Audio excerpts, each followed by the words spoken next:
کرنی ہو اس کو 3 آپشن ہوتے ہیں، یا سسپینڈ کریں، یا OSD بنا دیں، یا اس کو لیو پہ بھیج دیں، جس کو فورس لیو کہتے ہیں۔ ان تینوں آپشنز میں سے کوئی بھی ایک آپشن اویل کیا جاتا ہے۔ لیکن اس کا جو بظاہر نظر آتا ہے کہ جو اپلیکیشن اس نے دی ہے آفیسر آن اسپیشل ڈیوٹی، اس نے خود لکھ کے دیا ہے اور پروپوز کیا ہے جج صاحب کو، چیف جسٹس صاحب کو، کہ جناب یا تو مجھے ان اسپیشل کورٹس میں بھیج دیا جائے یا مجھے OSD بنا دیا جائے۔ اب سوال یہ پیدا ہوتا ہے، ایسا کر کے سزا دے دی اور آدھے گھنٹے کے اندر 30 سے 35 صفحات جی کہتے ہیں میں نے لکھ بھی دیے ہیں، پہلے ڈرافٹنگ ڈکٹیشن دی ہے، پھر اس کو میں نے کریکشن کیا ہے، پھر اس کو میں نے ٹائپ کرایا ہے، پھر اس کے اوپر میں نے دستخط کیے ہیں، only with in 1 hour، half an hour, total آدھا گھنٹے کا، یعنی 12 سے لے کر 12:30 کے بیچ میں۔ السلام علیکم ناظرین، آپ دیکھ رہے ہیں ذیشان سید یوٹیوب چینل۔ ناظرین آج بات کریں گے پاکستان تحریک انصاف کے چیئرمین عمران خان کے کیسز کے اوپر۔ ضمانت کا کیس ہے، اسلام آباد ہائی کورٹ میں تاخیری حربوں کا استعمال کیا جا رہا ہے الیکشن کمیشن کی جانب سے، اور اسلام آباد ہائی کورٹ کی بھی کوتاہی نظر آ رہی ہے۔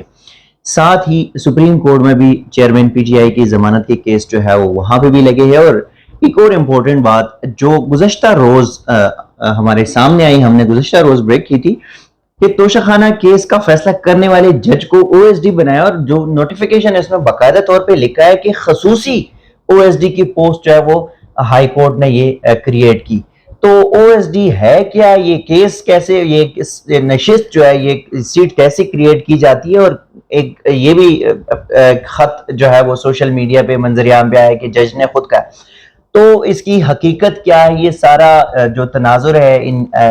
کیسز کے حوالے سے، ہمارے ساتھ سینئر ماہر قانون شعیب شاہین صاحب موجود ہیں۔ سر ویلکم، آپ کے ٹائم کا شکریہ۔ شعیب صاحب، سب سے پہلے تو یہ بتائیں کہ یہ جو جج صاحب ہے توشہ خانہ فوجداری مقدمے کے فیصلہ سنانے والے ہمایوں دلاور، اس کو OSD بنایا، پھر خصوصی نشست کا نوٹیفیکیشن میں کہا گیا ہے کہ ایک سیٹ کریٹ کیا، یہ کیا ماجرا ہے؟ کیا ایسا ہو سکتا ہے کہ ایک جج 21 گریڈ کا آفیسر اپنے عہدے سے خود تنزلی کے لیے درخواست دے دے؟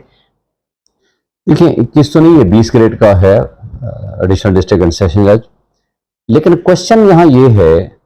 کہ بات جو سمپل ہے، ایک یہ ہے کہ OSD ہوتا ہے آفیسر آن اسپیشل ڈیوٹی۔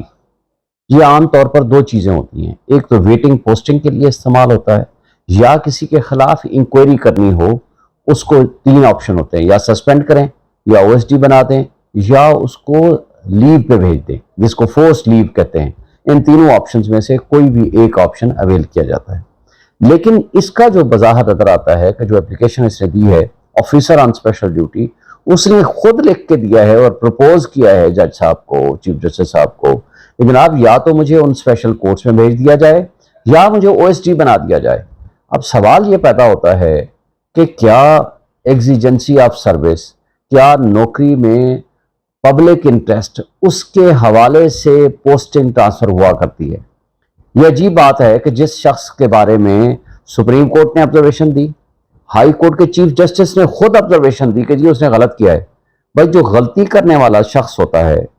اس کو آپ نے سزا دینی ہوتی ہے، اس کے خلاف انکوائری کرنی ہوتی ہے، نہ کہ اس کو فیسیلیٹیٹ کیا جاتا ہے۔ آپ اس کا سیکوینس ذرا دیکھیں۔ پہلے جب اس نے ایک آرڈر کیا، اس کو چیلنج کیا گیا، عامر فاروق صاحب نے کہا کہ نہیں، میں یہ کوسچنز فارمولیٹ کر لیتا ہوں، جس میں سب سے پہلا کوسچن ہے کہ یہ ٹائم بارڈ یہ پٹیشن ہے، نمبر 2 کمپلینٹ ہے، نمبر 2 میں دیکھ لیتا ہوں کہ آتھرائزڈ پرسن الیکشن کمیشن کی طرف سے یہ نہیں ہے، نمبر 3 میں یہ دیکھ لیتا ہوں کہ کیا یہ مینٹینیبل ہے، کیا یہ جج یہ کیس قابل سماعت ہے، کیونکہ میجسٹریٹ سے ہو کر یہ کیس نہیں آیا، لہٰذا الیکشن ایکٹ کی بھی وائلیشن ہے اور اس میں CRPC کی بھی وائلیشن ہے، اور اس کے علاوہ اور بہت سارے کوسچنز ہیں۔ انہوں نے کہا یہ کوسچنز آپ کے درست ہیں، لیکن میں یہ واپس بھیج دیتا ہوں کہ دوبارہ وہ ڈیسائیڈ کر لیں۔ ہمیشہ یہ پرنسپل ہے کہ جب دوبارہ آپ بھیج رہے ہیں تو کسی اور جج کے پاس بھیجیں، کیونکہ وہ تو اپنا مائنڈ ڈسکلوز کر چکا ہے۔ اور یہ جب آرڈر کیا تو اس کو لے کر ہم سپریم کورٹ میں چلے گئے۔ عامر فاروق صاحب نے کہا 7 دن میں فیصلہ کریں۔ اس نے بغیر سنے چوتھے دن، جس دن چھٹی کے لیے درخواست دی خواجہ عارف صاحب نے، اس دن اس نے بغیر سنے فیصلہ دے دیا اور کہا جی بالکل آپ کی بات درخواست کی اور اس کی کوئی حیثیت نہیں ہے۔ اور وہ جو پرنسپلز طے کر کے دیے تھے، جو کوسچنز فارمولیٹ کر کے دیے تھے عامر فاروق نے، ان کو ایک کو بھی ڈیسائیڈ نہیں کیا۔ جب ہم سپریم کورٹ میں گئے تو سپریم کورٹ نے کہا کہ اب تو وہ نیچے سے ڈیسیژن آ چکا ہے، آپ نیچے دوبارہ چیلنج کر چکے ہو، تو لہٰذا سب سے پہلے جورسڈکشن، مینٹینیبلٹی،